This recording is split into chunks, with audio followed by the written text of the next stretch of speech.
All the promises of God are yes and amen. Okay. Naalala ko lang nung mga bago pa si Rutlin nun, ano?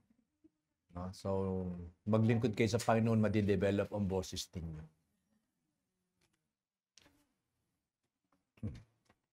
So, last Sunday, tinalakay natin ay yung the inspirational ministry of the Holy Spirit under the Old Covenant. So, nakita natin na noong lahat ng ginagawa doon sa Old Testament, pag-anoint ng right ear, right thumb, right toe, ay meron significance talaga. That the oil, hindi siya pwedeng mauna doon sa blood. So, yung ginawa ni Kristo, kung titingnan ninyo, nung bumaba ang Holy Spirit is to affirm yung ginawa ni Kristo. Ano po?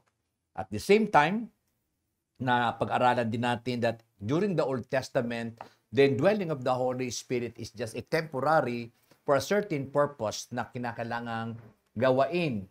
But the so-called, the permanence residence of the Holy Spirit ay wala pa because it needs a new creation in Christ. Na po.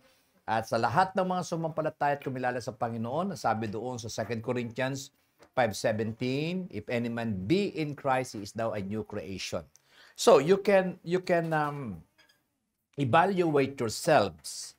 Kasi kapag you are in Christ, the dominance of your desire is yung naisin ng Diyos sa buhay natin. Wherever you go, if you are working, kung ikaw may business o saan ka man dumako, ang parating tibok ng puso mo ay yung mga bagay na magpapaluwalhati sa Diyos.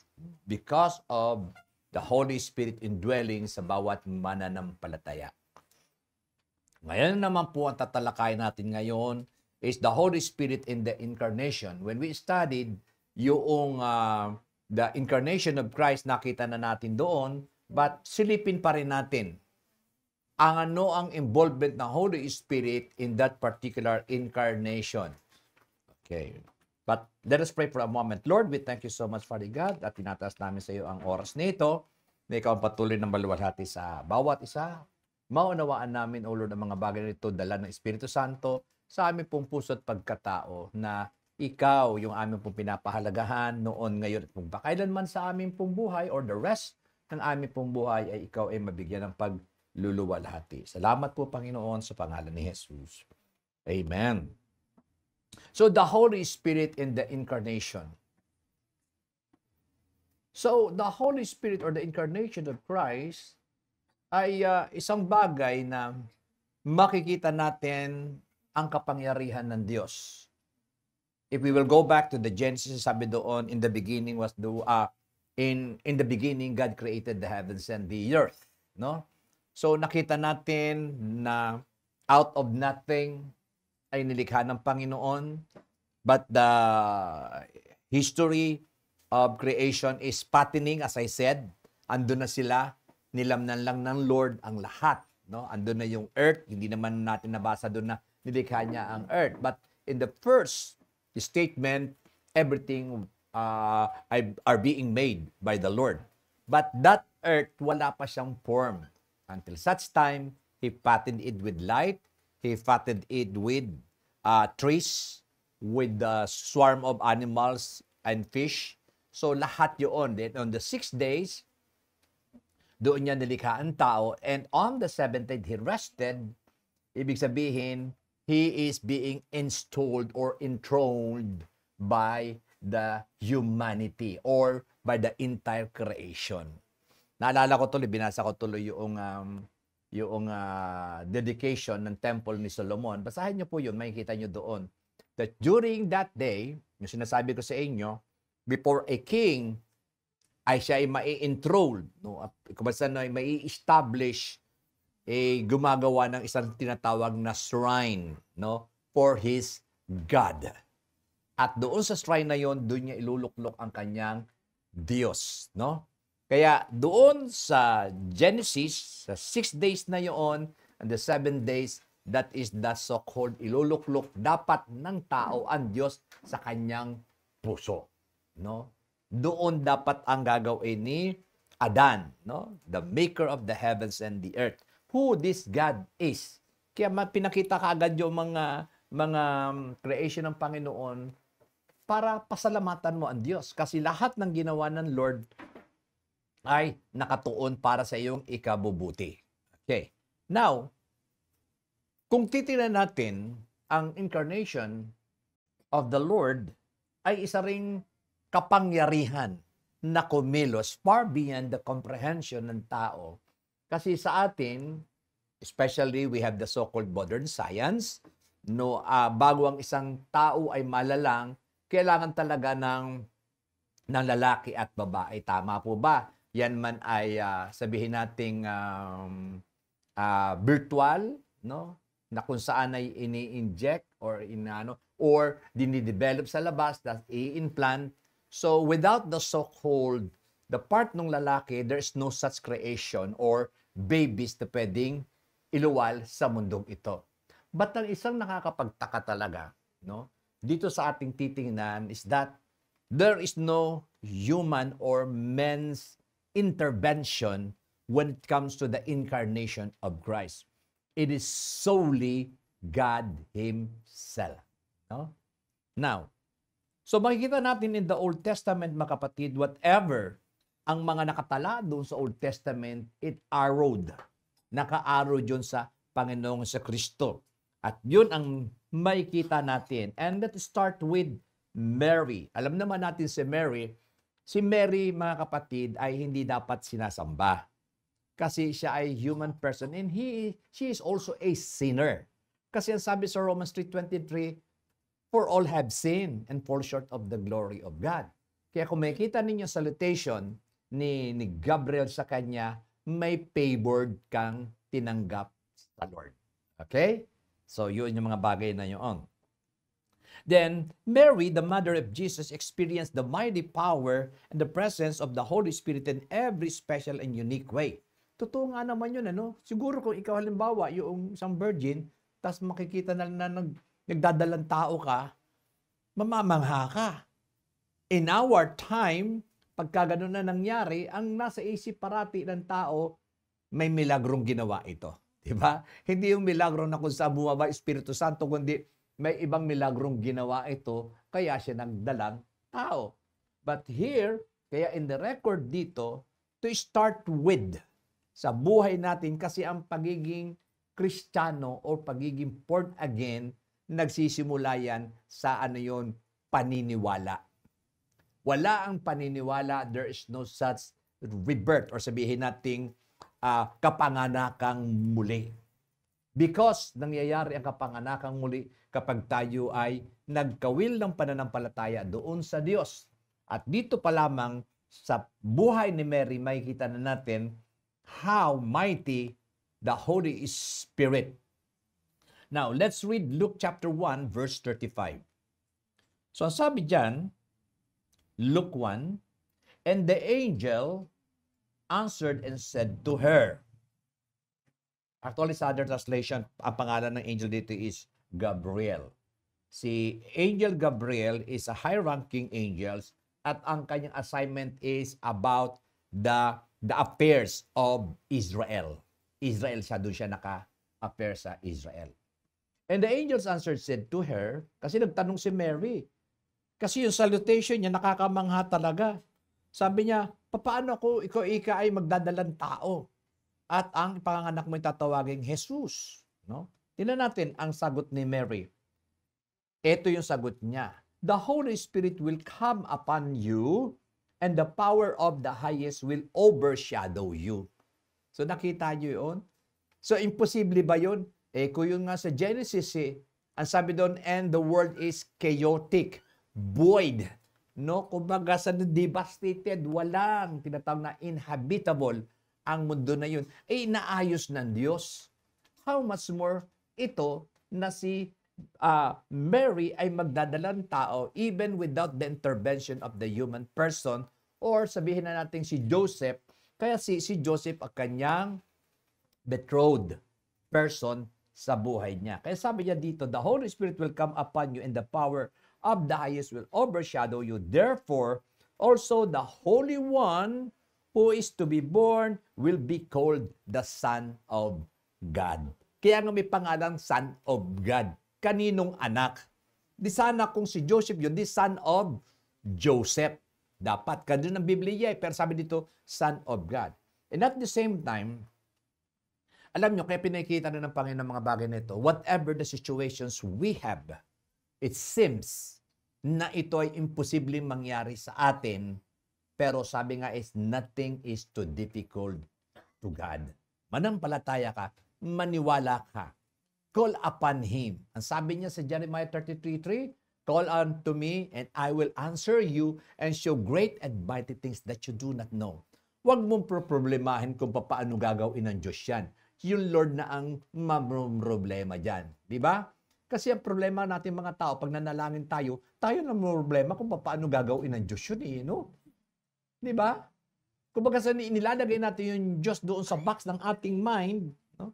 Kagaya yung mga kapatid, dyan sa pagpapais ng bahay na yan, baga sunod napaka-small pa lang talaga ng pera na hawak. Kaya lang, kung ating iisipin, siyempre, minsan tao ka rin, di ba?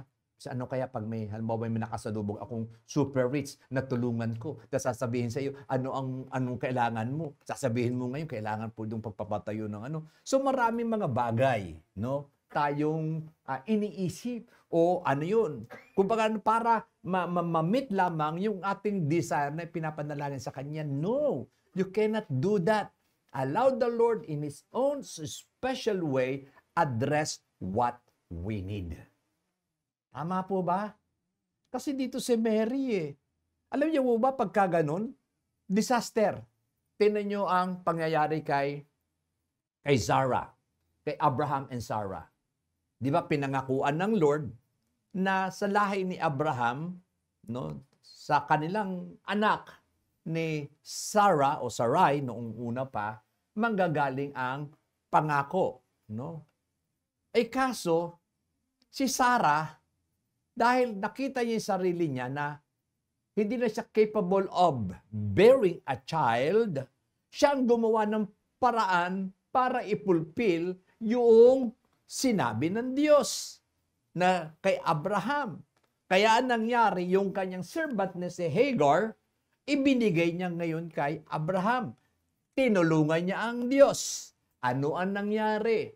Naging problema ngayon yung naging anak ni Hagar sa bayan ng Israel. Kasi doon galing ngayon ng mga Ishmael at ang Arab nations. Di ba? Bakit? Tinulungan kasi. Minsan sa buhay din natin, kaya namimiss natin yung kilos at gawa ng Panginoon. Tinutulungan natin yung Diyos eh. Ang trabaho natin ay manampalataya at pagpatuloy doon sa mga bagay na dapat natin gawin. For example, diyan sa inaano nating tahanan na yan, sa ating sanctuary. So, our part, pwede tayong mag-ipon. Tama ba? Pwede tayong kung saan ay to show the evidence of our faith that we desire those things. Hindi naman kasi ang pananampalataya para ba nanalangin ka sa Panginoon tapos nga ka na lang wala kang gagawin. You should act upon. But the impossible aspect of what you are asking to God, leave it to the Lord.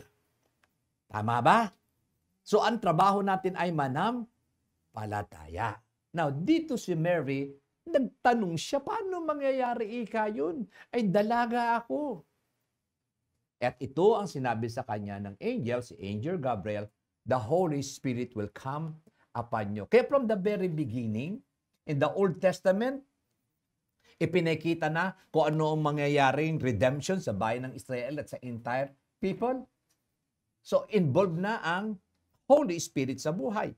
Dito, from the very beginning of the conception of Jesus Christ, involved na ang Holy Spirit.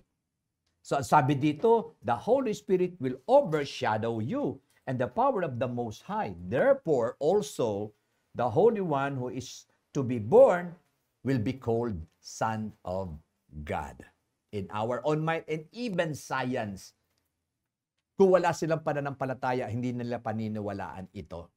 Ang paniniwalaan kasi, We need the eggs and we need the sperm para mabuo ang isang human person. Pero dito, wala. It is far more than higher than science that we have today. And I believe kahit pa sa mga darating na panahon, ang sabi, alam niyo po ba sabi ng Biblia? The foolishness of God is wiser than men. Foolishness na yun, ha? But the question, ano pa pagkakataon magiging foolish ang Diyos? Hindi. Pero pinakita doon that God is above everything. Na trying, ipinupul down ng tao ang Diyos. And that is the reason why yung ating pong medical or even the science world is trying to remove God in the equation of the entire creation. Andiyan ang Big Bang, ano ba yun? Evolution, na nagsimula tayo sa single cell, na naging complex, nag-evolve, etc., etc. Ang isang tanong nga nung isang believers is, how can a lifeless thing will be birthed a life thing? Paano susulpot ang isang buhay or a living thing to a non-living things? Hindi pwede. Dapat dun siya galing din sa living things. Now, so dito natin makikita na si Maria talaga, tandaan nyo ha, ay nagkaroon ng favor o highly favored with God. At tingnan nyo kung tinanin nyo yung sinabi rin doon, kung makikita nyo din, yung inawit ni Mary, ang sabi doon, pinakikilala niya na sino siya. Siya rin ay isang makasalanan na binigyan lang ng favor ng Panginoon. So, ganun yung mga bagay, mga kapatid. And the Holy Spirit, we need Him. We need Him for the miracles, for healing, name it. And that is the reason why, bakit siya ipinadala? For nothing, para i-address ano ang kailangan ng aking mga anak sa mundong ibabaw. Tandaan niyo yung mga kapatid. Yung mga, alam niyo, blessed nga tayo dito. Blessed in the sense na hindi tayo persecuted. Pero sa ibang bansa, mga kapatid, where the Muslim dominates that country, pinapatay ang Kristiyano. Pero kung makakita kayo doon, because of the Holy Spirit, hindi sila nag-give up sa kanilang pananampalataya. Mas nagiging bold sila sa pagharap sa kanilang kamatayan. At kung babasahin naman natin yun, ang kagandahan ngayon, you can search how si Pedro ay namatay, kung paano namatay si Pablo and the disciples.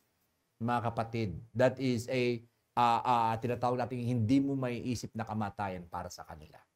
But, still, I believe that very moment when they face the so-called death, the infilling or the so-called the tremendous power of the Holy Spirit na sa kanila para hindi nila i-give up yung mga bagay-bagay. So, ganun din tayo. Huwag nating i-give up ano man yung pinangako sa atin ng Panginoon. Alam niyo po, ang pinaka-hard part talaga sa ating pananampalataya is the waiting moment. Yung pag-aantay. Sa pag-aantay kasi, nag-iisip tayo kung paano darating si Lord, kung paano gagawin ni Lord ang mga bagay-bagay. Kasi yun ang gusto natin eh.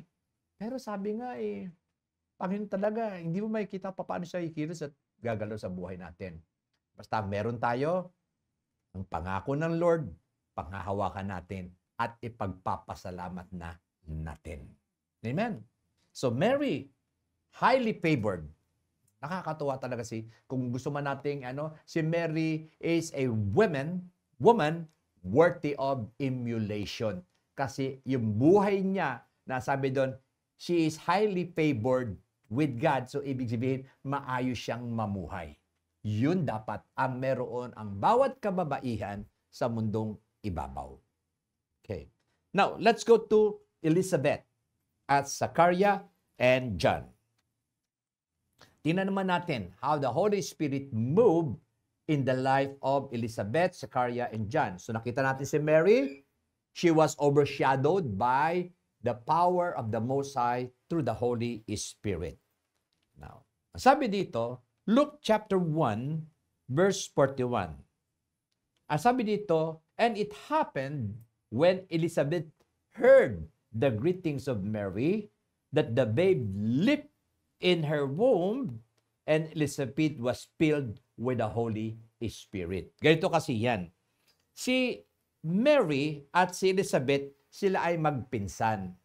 At si Elizabeth din ay medyo may edad na rin nung siya ay nagbuntis. No? At 6 months na pagbubuntis ni Mary doon sa pronouncement ng Holy Spirit na 6 months nang buntis si Elizabeth rather, at si Mary naman ay doon sa first day niya yon na siya ay sinabihan ng Espiritu Santo ng Lord. So ang ginawa ngayon ni Mary dahil nabalitaan niya na si Elizabeth ay buntis na rin, pinuntahan niya ngayon, pinasyalan niya, no, ang kanyang pinsang si Elizabeth. At sa pagpunta niya doon, no, kay Elizabeth, may nangyari. Doon sa dinadala ni Elizabeth, sinong magiging anak ni Elizabeth? Si John the Baptist, no? So, nung narinig ngayon, tinan niyo mga matinda, so it's a very, kung titinan yung kwento, ang ganda eh. Ang sabi niyan, it happened when Elizabeth heard the greetings of Mary, that the babe leaped in her womb. Gumalaw yung bata doon sa kanyang sinapupunan, and Elizabeth was filled with the Holy Spirit. At doon sa pagkaka-filled ni Elizabeth, if you're going to read the Bible, nagkaroon siya ng tinatawag na salutation kay Mary. Okay. Now, doon natin may kita na ang Holy Spirit from the very beginning of the conception of Jesus and John, involved na ang Holy Spirit. Si Elizabeth and Zachariah na mag-asawa, ang kanilang pagkakaroon ng anak ay by natural means. Pero blessed din ni Lord yan kasi matagal nang walang anak si Elizabeth. It's, I think, hindi ko lang matandaan na she was barren, pero pinangakuan ng Panginoon. At si John nga, yung kanila ang naging anak. So, isang supernatural, and kay Elizabeth din, supernatural din, but in a natural way. Okay. Then, in Luke chapter 1, verse 15, ang sabi doon, ito ang sabi niya, "For he will be great in the sight of the Lord, and shall drink neither wine nor strong drink. He will also be filled with the Holy Spirit even from his mother's womb." So, ang tinutukoy dito sa Luke 1:15 ay si John the Baptist. Hindi daw siya iinom. Kung babasahin niyo ang Biblia, ang pagkain ni John the Baptist ay locusts and honey. No? Locusts and honey. Pero sino ba kumakain dito nung yung locust? Ang alam ko, Kapampangan kumakain nun eh. Yung tipaklong. Clean animals kasi ang tipaklong eh, kasi yung hind legs niya. So, ano yun eh, nasa Leviticus. Clean animals siya. Minsan nung pumunta kami doon sa di ba? Kinakain nila yun eh. Yung tipaklong. Okay, so anyways, so si John the Baptist ay ipinanganak, dedicated para sa preparation ng way ng Panginoon. Siya yung, sabi nan, crying in the wilderness, saying, "Prepare ye the way of the Lord." Okay, ulitin ko para maunawa natin. Ang baptism, mga kapatid, is not just a ritual. Ang baptism, it's something like you are being birthed into another world. Or ibig kong sabihin, for example, si Jesus, nung nabuhay siya from age 1 to age 30, doon siya binautismuhan. From age 1 to 29, he lives as a normal person. No? Nakikipaglaro sa bata. He is a human being. That is the humanity of the Lord Jesus Christ. Pagdating nung 30 age, doon siya binautismuhan ngayon ni Juan Bautista, and that baptism, he is now being birthed into the new era or new aspect or dimension of his humanity. pamula noon, siya na ngayon ay nabuhay na at lalakaran na niya yung very purpose niya bilang Lamb of God, tagapagligtas ng sanlibutan. Doon nag-start ang ministry niya. Ngayon, ganoon din sa atin, kapag tayo ay binautismuhan sa tubig, kaya sabi doon, di ba, inililibing na yung lumang pagkatao. At nung ikaw ay iniahon doon, you are being birthed to a new sphere or dimension of your life, that this life is now dedicated to the Lord. Kasi yung nakaraan, ikaw ang hari doon eh. Ikaw yung doon eh. Ikaw yung bossing doon. Pero dito, iba na. Ikaw na ay, may Panginoon at tagapagligtas ng iyong buhay. So yun ang ibig sabihin ng baptism. Now, tingnan nyo si Naaman, di ba? Noong bumaba siya, kilala niyo pa si Naaman, di ba? High-ranking officer na merong ketong, di ba? Bumaba siya doon sa Jordan River. So at lumubog siya ng 7 times kasi yung ang sinabi ng propeta, yun ang gawin mo. Ayaw na nga, gigib up na nga siya kasi ang dumi doon sa Jordan, malabo ang tubig.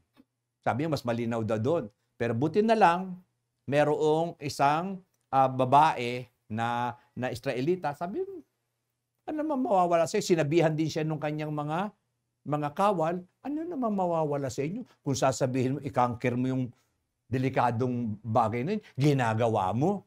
Ayan, lulubog ka lang dyan. Kaya alam niyo mga kapatid, mahalaga mga kaibigan, kasi sila ang nagbibigay ng ng push. Pero sa magandang pagpupush hindi yung kaibigan, pinupush ka sa gastos, pinupush ka sa hindi tama. Kasi kung hindi siya in-encourage noong kanyang kawal, hindi na niya gagawin, pauwi na siya eh. Pero sabi, ano namang mawawala sa iyo? Ikaw nga, kinakangker mo yung mga kaharian eh. Yan lang, lulublob ka lang ng 7 beses, hindi mo magawa. So, sa madaling salita, ginawa ni Naaman. At nakita nyo, after that, ano ang nangyari? Ang sabi doon, yung kanyang balat ay tila baga balat ng isang sanggol. A new creations. Kaya makikita niyo mga kapatid, minsan kasi, meron kasing tinatawag na mga kapatid may mga katuruan na tinatawag na cessationist. Ibig sabihin ng cessationist, tapos na. Yung mga signs and wonders and miracles of God, noon lang panahon ng mga apostles yan. Hindi po. Bakit? Mas maganda nga ngayon Kasi ang Holy Spirit resides in every believers. Kasi noon, hindi. Dumarating lang siya kapag merong nais i-fulfill. Pero the Holy Spirit is right in there. At that Holy Spirit is the same Holy Spirit in the Old Testament who do the signs and wonders. Kaya yun, bigyan mo ng pagkakataon ng Espiritu Santo sa buhay mo na gumawa ng kamanghamanghang bagay. Kasi yun ang kanyang ministry. Amen. So kaya dito, in Luke chapter 1, verse 67 to 68. No? So, si Elizabeth was filled with the Holy Spirit. The son or si John the Baptist, doon pa lamang sa womb, is already filled with the Holy Spirit. Then, tandaan nyo to mga kapatid, dumarating lang yung Holy Spirit. Kasi wala pa yung glorification of Jesus Christ. Pag meron siyang gustong ipahatid, gumagamit siya ng instruments para ipahatid yung naisin ng Lord. So wala pa itong permanence or permanent indwellings, no? Kasi even si Mary, si Elizabeth, si Zachariah, as far as the Bible is concerned, they are both sinners. At that body is not yet being redeemed by the Lord. Kaya lang, by favor, dumarating ang Holy Spirit sa kanilang buhay. Now, then in Luke chapter 1:67 to 68, now his father Zachariah was filled with the Holy Spirit and prophesied saying, so dumating yung Holy Spirit at nagwika, nagsabi, Blessed is the Lord God of Israel, for He was visited and redeemed His people. Ano yun? Nung nakita niya rin itong si Jesus. No? Kasi nasa templo ito si Zechariah kasi ay isang priest. Nasabi niya, nakita na niya, pinagpala niya, blines niya ang God of Israel kasi binigyan niya ng katuparan yung kanyang pangako na isisave niya ang kanyang bayang Israel. So nakita niyo how, if you're going to look the entire Bible, the Holy Spirit is right there. Because He is the author. Diba? 2 Corinthians 5:17, ang sabi doon, all the scripture are inspired or God's breath. Kaya from the beginning up to the book of Revelation, the Holy Spirit is active.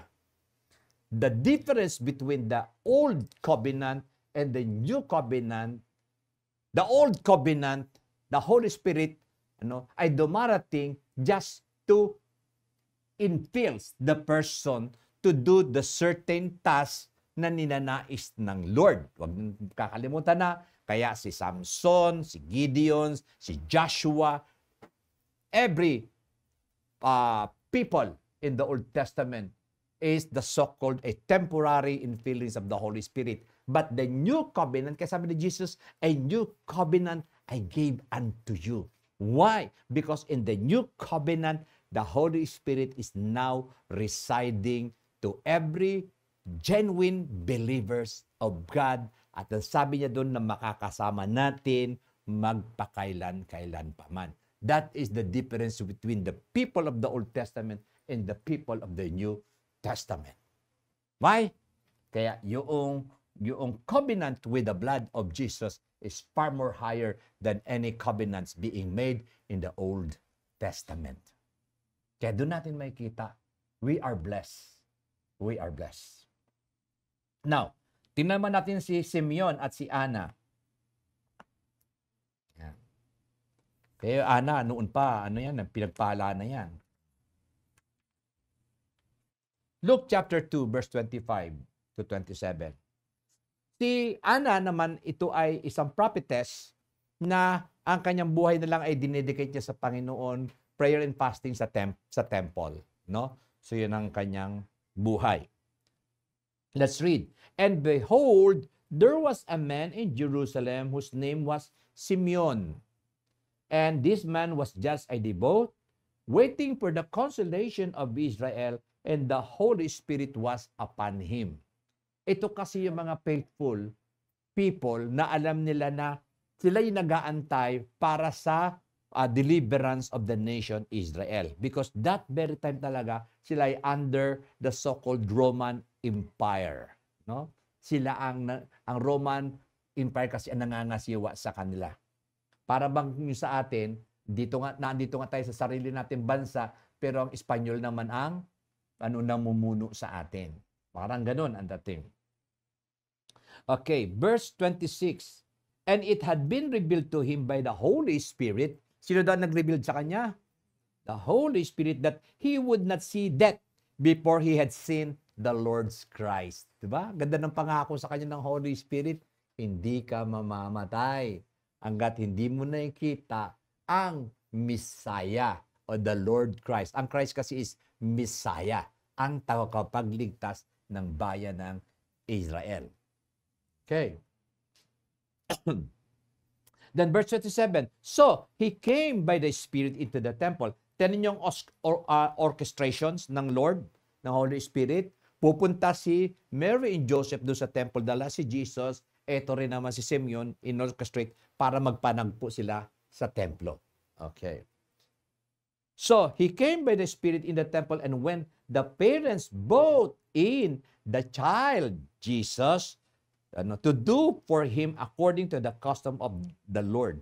Actually, nung dinedicate si Lord, medyo malaki na siya. Lad na kasi siya. Tandaan nyo galing sila ng Egypt. No? Egypt, going back to Jerusalem, nung namatay na si Pontius Pilate, si King Herod rather, na si King Herod pinapapatay niya yung mga bata. So, they flew doon sa Egypt, tapos nung sinabihan sila ng angels, wala na, tsugi na yung humahabol sa iyo, bumalik na sila sa Jerusalem. Ito yung eksena. So, nung pinangakuan si Simeon, sino nangako daw? Ang Holy Spirit. And inorchestrate ang lahat na papunta si Mary, Joseph, and Jesus doon sa templo. Doon din naman nag-meet si Simeon. At nakita niya ngayon, itong si Jesus, na kung saan, eto na, no? Pero sa isang side, pangit ba yun? Nung nakita na niya si Jesus, yung tagapagligtas, kasi sabi doon, hindi ka mamamatay. So, ang kasunod doon, mamamatay ka na. Nakita mo na. Pero ano yun? So, isang bagay na kung saan, ay isang tinatawag na pinangako ng Lord na ang buhay mo, yung devotion na binigay mo sa akin, will be paid off. Makikita mo ang anak ng Diyos. Di ba? Now, tingnan naman natin in Luke chapter 2:28 to 31. Okay. Ang sabi niya dito, anong ginawa ngayon ni Simeon? He took him up his arms and blessed God and said, Lord, now you are letting your servant depart in peace according to your word. For my eyes have seen your salvation, which you have prepared before the face of all people. Kita nyo? Tayo halimbawa, ilagay natin sa konteksto mga kapatid. Alam natin that ang bansang Pilipinas sa napakahabang panahon, ang dami ng iba't ibang presidente ang naupo, but still tila baga hindi tayo makaahon. Hindi ba napipil yun? The leaders come and go, bringing the same things, walang pagbabago. Kung may pagbabago man, no, para siya nagiging kalaban ng gobyerno. O maraming mga tao ang hindi gusto ng pagbabago. Still enslaved pa rin ang Pilipino. Totoo lang, hindi ko lubos maisip Bakit kaya tayo ganun? Hindi tayo magkaisa sa isang tinatawag na adhikaing mabago lahat. Pag gusto mo ng pagbabago, bilin ka nung mga ayaw.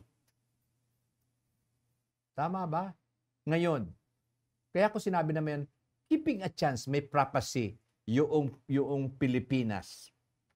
May darating isang mamumuno na iaahon tayo sa ganung kahirapan at kaunlaran ng ating tatamasain. Hindi kaya magiging masaya tayo na sa kapanahon na natin na-meet ngayon itong ipinangako ng Diyos na ito na mag-aahon sa atin sa kahirapan at kasaganaan ang ibibigay? The same din dito. Kasi for so many years na ang bayan ng Israel is under the domination of the Roman Empire, ito yung pangako ng Diyos. Lamang, ang isang bagay na nangyari dito, ganito kasi ang naging interpretasyon ng mga religious leader na akala nila nung dumating si Jesus and even the people of Jerusalem, akala nila si Jesus ay magtatayo ng isang revolusyonaryong mga tao to topple down the Roman Empire. Hindi nila alam na yung uunahin ng Lord sa buhay ng tao ay ang kanyang kalalagayan. Kasi, alam niyo ba kung bakit?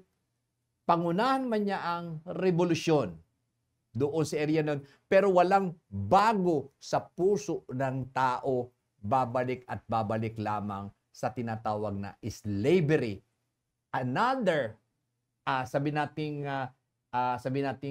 direction maybe of slavery, but still slavery. Pwede mawala ang Roman Empire, but still, dahil walang bagong nature sa tao, and other, sabi nating aspect, malalagay rin sila sa slavery. Tignan nyo ang gospel. They were enslaved by the religious rulers. Bakit? Ano sabi ba ni Jesus? Sabi ni Jesus, kayo nagpapatupad kayo ng mga bagay ni kayo nga hindi nyo kayang bitbitin o dalahin yung kanilang mga rules and regulation. Hindi nyo malang ilip ng finger ninyo para gawin yun. Ipinapapasa ninyo sa tao. So doon pa lamang makita natin, even the Roman empires ay wala. Slave sila doon sa tradition of men na dala ng mga religious leaders. At malaki ang impact noon sa tinatawag na isang bayan o bansa na ang tinatawag na theocracy o pamumuno ng Diyos ang kanilang system of government. Kaya si Jesus, 'di ba? Kahit nga si Pontius Pilate, wala rin siya nagawa Nung nakita niya na wala akong nakita kasalanan ng taong ito, pero nang sigaw ng tao, crucify him, crucify him, crucify him. Kaya dito, na kumbaga sa ay ibang lens ang ipinakita ni Lord na ang true freedom na hinahanap ninyo is the so-called yung gagawin kong pagliligtas sa bawat isa sa inyo. Ako ang kordero ng Diyos na nag-aalis ng kasalanan ng sanlibutan. With a new heart, with a new mind, maa-achieve ang tunay na kalayaan. At tayo naman bilang mga mananampalataya ng Panginoon, pinalaya tayo ng Panginoon sa ating mga kasalanan. Yung kanta natin kanina, di ba? Ang sabi doon, ano yun? Kahit hindi karapat-dapat ginawa ni Lord na isave tayo sa ating kasalanan. That's ang pagmamahal ng Lord sa bawat isa sa atin. And the Holy Spirit within us, we should listen. Ano ba ang sinasabi ng Holy Spirit sa mga awitin at sa mga katuroang ating naririnig? Now, Luke chapter 2, 34 to 35. Sabi dito, Then Simeon blessed them and said to Mary, his mother, Behold, this child is destined for the fall and rising of many in Israel, for a sign which will be spoken against. Yes, a sword will pierce through your own soul also. Ano, yung makikita niya paano namatay ang Panginoon na anak niya. Biruin niyo ha, anak mo. Ano kaya ang kaya alam niyo yung pangalang Mary, ibig sabihin ng mere, kapighatian. Yun ang ibig sabihin noon. Talaga namimighati ang puso ni Mary. Makita mo ang anak mo na ginanon. Talagang ano yun. Kaya sabi dito, yes, a sword will pierce through your own soul also. Sa kanya daw. That the thoughts of many hearts may be revealed. Okay. So, ang sabi dito, Behold, this child is destined the fall and rising of Israel. Bakit kamo? He is the chief cornerstone. Pag sinabi mong chief cornerstone, siya yung builder. Ibig sabihin, wrong structure must be turned down. Dapat babagsakin. Even the religious aspect ng mga bagay-bagay ay, kumbaga sa laki ng problema yun. Kumbaga sa walang proper right structure to build ang bayan ng Diyos, kaya yun ay ito turn down. Alam niyo mga kapatid, kahit ngayon, Jesus Christ or Christ Himself, majority hindi pa siya accepted ng kanyang bayang Israel. Nakapunta ka na sa Israel, Still. Andun pa rin sila sa Judaism, which is, there's only one God. Kaya lang di nila maintindihan the so-called the Godhead Trinity. Yun ang hindi nila maunawaan.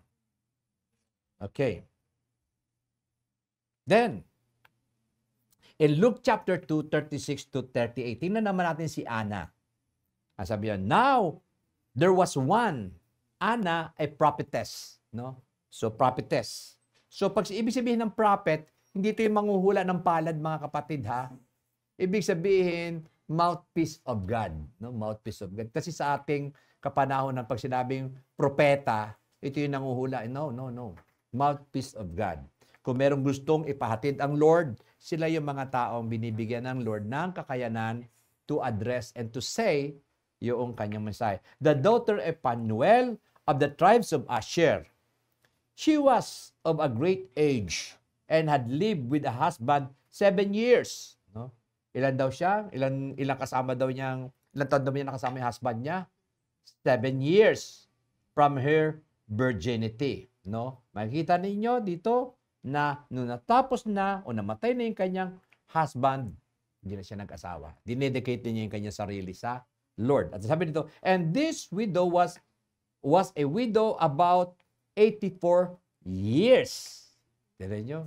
So 84 years, widow na siya. I-plus mo yung 7 nung siya ay may asawa. Kasi 7 years lang daw niya nakasama yung asawa niya eh. So ilan ngayon? 84 plus 7? 90? 91. Tama ba yung 91 years siya. Then, who did not depart from the temple, but served God in fasting and prayer night and day. And coming in that instant, no, sa pagkakataon na yan, she gave thanks to the Lord and spoke of Him to all those who look for redemption in Jerusalem. The same din, ito si Hannah, nakita na niya yung deliverer ng bayan ng Israel. Okay. So makikita natin, mga kapatid, na everything that involves sa Panginoon, no, behind the scene, the hands of the Holy Spirit is right in there. Ganon din sa buhay natin, mga kapatid. Hindi mo lang alam, maybe, sa buhay mo, that the hands of the Holy Spirit is directing you from that directions. Dapat alamin niyo, mga kapatid, kasi sabi nga ng bagay na unfruitful sa harapan ng Lord. Walang sino mang kaluluwa na narito na walang gagawin sa kaharian ng Diyos. The only thing we need is that let us listen and allow ourselves, no, to be led by the Holy Spirit of God. May gagawin kayo para sa kapurihan ng Diyos. Balik tayo, mga kapatid, para mabigyan ko lang ng diin. The 6th-day creation on the 7th day. Kasi that 7th day is the so-called, that is the time you install the God, no, at dun mo ngayon sasabihin kung sino siya. Even the pagan sa Near East religion, ginagawa yan. Yung bang shrine, nakita niyo mga shrine na ganon. At isa sa pinakamagandang aspeto dito is the time of King Solomon, nung i-dedicate na niya yung temple. Tingnan niyo, mga kapatid, isa-isahin ninyo ang sinasabi niya doon kung sino yung Diyos na naka-install doon sa templo na yun. Now, in the 6 days creation, there is something na dapat makita ni Adam and Eve, yung kapangyarihan and wonders of God, at doon on the 7th day, doon nila i-install sa kanilang buhay that this God who created me in His own image must be thanked, must be honored. Yun. So the installation of the King, kasi for 7 days, for the 6 days, gagawin niya yung templo kung sino yung kinikilala niyang Diyos. That on that 7 days, the inauguration or installation of the King, doon niya ngayon pararangalan kung sino yung kanyang Diyos. Amen. Now, sa atin, nung tayo ay na-born again, ang sabi doon sa 2 Corinthians 5:17, if any man be in Christ, he is now a new creations. Amen. From that moment on, in that creation, you have to install who is this God, who is this Jesus na nagligtas sa akin. At sa pamamagitan ng pagkaunawa mo sa mga bagay-bagay, tungkol sa Kanya, yun ay pasasalamatan mo siya sa Kanyang mga ginagawa at gagawin pa sa iyong buhay. And that is the reason why na meron tayong first day of the week. Hindi tayo sumasamba ng Saturday. Hindi naman tayo Sabadista. No po. But in the new covenant, the indwelling of the Holy Spirit ay ibinigay sa atin that the first day of the week, bibigyan na natin ng parangal yung Diyos na yan na nagmahal, kumilos at nagligtas sa buhay mo. Who is He sa buhay mo? Kaya mahalaga yun. Kaya mahalaga basahin natin ang Biblia. Mahalaga na alamin natin sino ang Diyos nito because paano mo pasasalamatan ang isang Diyos na hindi mo nauunawaan, hindi mo nakikilala. Tama ba? Hindi mo alam kung paano ka niligtas. Hindi mo na-appreciate yung kanyang pagkakapako sa krus. Hindi mo na-appreciate yung kanyang ginawa. That is our duties and responsibility. Kaya sabi ni Pablo, know ye not that your body is the temple of the Holy Spirit? So, kaya dyan mo makikita that the King, Jesus, dapat meron siyang shrine, meron siyang altar sa buhay natin na siya yung parating tatanggap ng lahat ng ating pasasalamat. At ano yun? Dedication sa ating pong buhay. That is the reason why. That is the reason why God hallowed the 7 days. No?